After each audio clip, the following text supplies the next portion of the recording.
No čaute moji drahí, už som tu zase. Ježiši, zase táto. Počkaj, musím končiť. Rozmýšľala som nad ďalším tetovaním. Moje detko je v Grécku a teraz sa chystá do Egypta. A bol na výletnej lodi. Poslal mi taký svoj portrét alebo fotku, či jak to mám nazvať, na takej výletnej lodi, kde drží fľašku Nikolásku aj s babkou v ruke, jak sa objímajú. A je to také zlaté. A ja by som si to chcela dať vytetovať. Babka s detkom, malačke. Áno. Tie Nikolásku. Áno. Vydržíš sekundičku? Áno. Noemi. Áno. Mám pre teba prekvapenie. Prišla naša obľúbená klientka. Nebodaj Danielka. Čau, drahá, už som ťa dávno nevidela.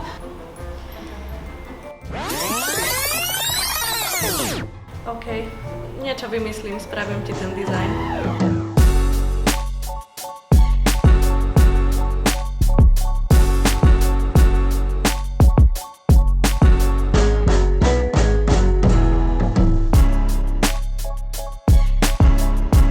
No tak to vôbec, však to je horšie, jak som si myslela.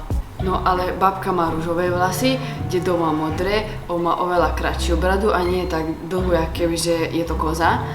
A babka si dala urobiť také pekné zuby, že už jej nebudú vypadávať a to má takú peknú protézu a nie je takto, jak to vyzerá na fotke, však to je jak kebyže koza požula. Tá plachetnica má byť oveľa menšia a nie je kebyže si ju vyťahla, ja neviem, z garáže. To pozadie má byť oveľa tmavšie a nie tak bledé, lebo to tetovanie potom bude jak vyzerať, jak kebyže mi to robil nejaký dvojtýždňový tatér a nie nejaký profesionál. A na tej plachetnici nemá byť kríž, ale tam má byť kruh alebo rybička, lebo oni sú že silno veriaci. A tá plachetnica má byť že ružová a nie čierna, však to jak bude vyzerať. Však moje kamarátky sa mi budú sťažovať a ešte ma aj vysmejú rovno s mojou mamou dokopy.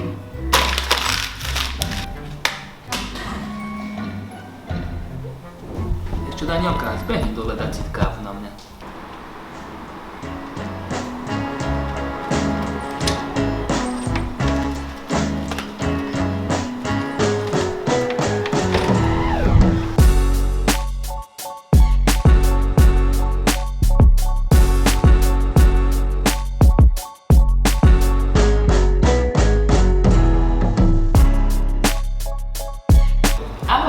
Pomôžem ti? Máte kávu. Vieš čo, ja by som ti inak rada ponúkla túto jagerku, ktorá keď ju dáš do mrazničky, tak sa ti tu objaví jeleň. A ty si čo myslíš, že ja som jelene došla zbierať, alebo ako? Spisku borovičku, to ľúbi každý Slovák.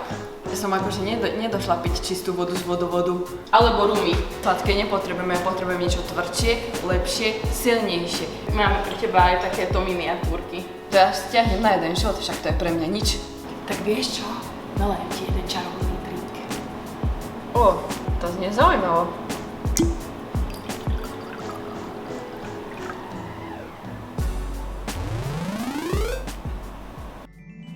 Cítim sa tak úplne premenená, taká príjemne. Tak ahoj! No čau, tak na budúce.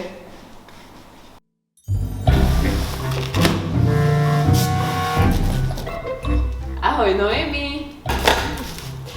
Ježiš, ahoj. Nepodarilo sa mi to úplne tak spraviť, ako si ty chcela, ale tak ja dúfam, že to bude v pohode. Spravila som všetko, ako sa dalo. Čo na to hovoríš? Vytetuj si niečo, čo chceš, na čo máš náladu. Vážne? Áno, je mi to jedno. Super, akože tak ti vyťahnem moje dizajny a pozrieme sa na to, čo si z toho vyberieš.